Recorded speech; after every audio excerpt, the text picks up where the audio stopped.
Hi guys! Today is a first requested video which was requested in my last cake basics recipe. It was a German poppy seed cake, and today I'm not actually going to share the cake recipe here because I thought it doesn't quite fit into the concept.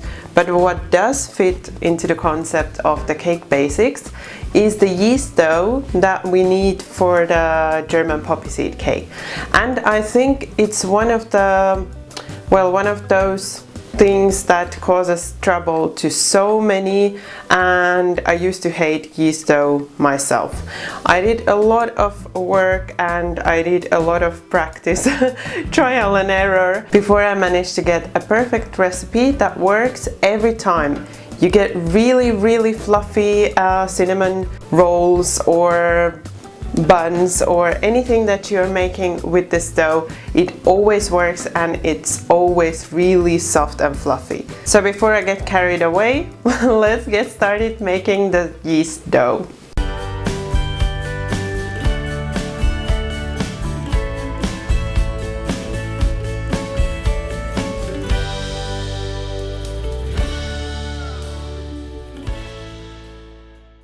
I have my standing mixer over here, and I have added a little bit of flour to cover the bottom.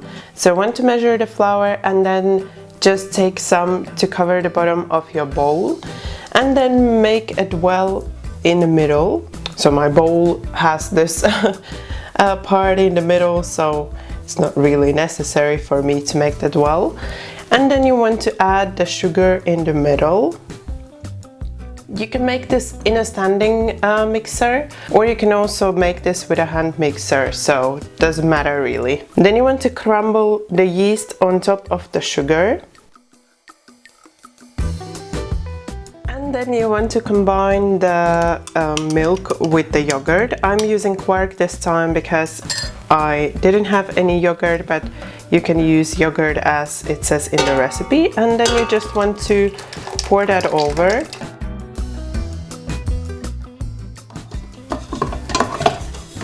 Make sure all of the yeast is covered. The milk and yogurt mix, or in my case the milk and quark mix, might look a little bit like it's curdling. Don't worry about it. It's because you're mixing warm milk with a yogurt or the quark, and that's what's reacting, so don't worry about it. What I forgot to mention is the mixture that you're adding, so the liquid has to be warm. Make sure it's warm because otherwise it's not gonna react with the yeast.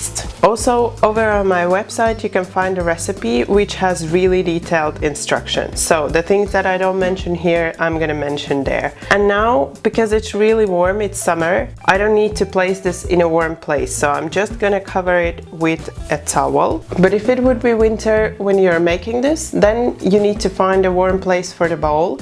So a warm spot in your house, for example, near a radiator, or you can also warm the oven to a minimum, turn it off, and then put the bowl there.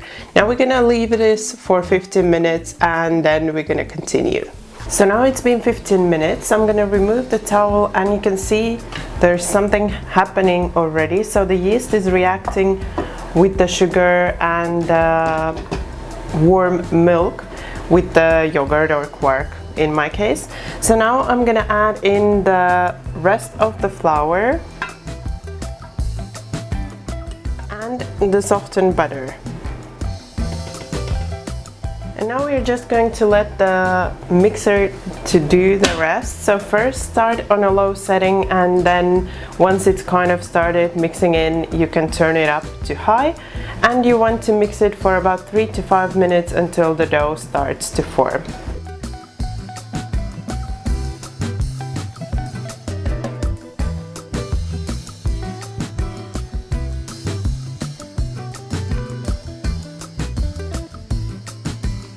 So now you can see the dough looks really different. If I put it on low setting, you can see looks really different from where we started. It's really soft and it's coming together. So that's when you want to start, that's when you want to stop mixing, not start mixing. And it took me about 4 minutes with my standing mixer. So it can take you a little less or a little more, so just keep on watching the dough. Now I'm just gonna bring it all together from the side, so I have it in the middle. I'm gonna sprinkle over a little bit of flour. Then this is optional, but I always cover my dough first with cling film because it helps to keep the warmth better in the dough. And then I also cover it with the towel. And then again, you want to allow the dough to proof for at least an hour. You can also proof it for 1.5 hours, but at least an hour in a warm place. So then once you've allowed the dough to sit for about an hour, which for me was actually 2 hours because I had to run to get some extra ingredients. So you can allow it to sit for longer than that 1 hour, but you really want to give it that 1 hour, so no less than 1 hour. And then you can see the dough has come up really nicely. So I'm just gonna sprinkle some flour over my working surface and then transfer the dough over the flour. So because my dough has been sitting quite long, you can see it's really soft. The yeast has had a lot of time to work. It was about 2 hours, actually maybe even more. So you don't have to proof it this long, but it doesn't hurt the dough if you proof it this long. And this is kind of the part where you get better and better. So you want to feel the yeast dough. This is a really soft dough once it's ready, so you really want to work it at this point and keep on adding some flour to it so that it becomes the right consistency. And it's also really good for the dough that you work it, because it will then, well, I don't know the technical parts too well, but that also helps it then to proof again once we start proving it for the second time. And it also allows it to be really soft. So you just want to work it and keep on adding flour little by little to it.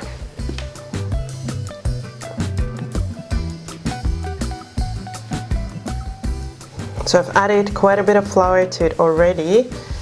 I'm just gonna mix this in and then I'm gonna see how does it feel, but it's starting to feel right, so it should be really soft, but it shouldn't stick to your hands, and it also should kind of stick together.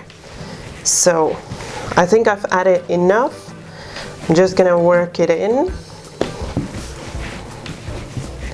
So once you've mixed enough flour into the dough, and as I showed you just now, when it feels spongy, it doesn't stick to your fingers, that's when it's ready and you can move on to making whatever you're making.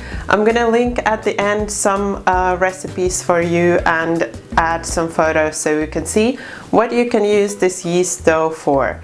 And the German poppy seed cake is coming this Friday, so you can get ready and get everything for the yeast dough and then be ready to make the delicious poppy seed cake that I will also share a photo for at the end. I didn't want to make this video too long. I know it's still not very short, but with this kind of things you really want to go into detail so that you kind of have all of the knowledge available.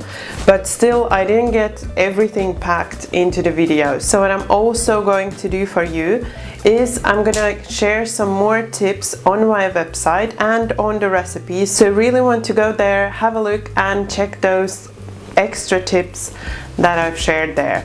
And then I'm sure you will be able to achieve a perfect yeast dough every time you make it. I hope you enjoyed this tutorial and I hope you found it helpful. If you did, don't forget that thumbs up and subscribe for some more fun tutorials, useful cake basic tutorials and delicious recipes. If you have any suggestions to me for more cake basic videos, let me know in the comments and I will be happy to make those. Thank you for watching my video. Bye bye until next time.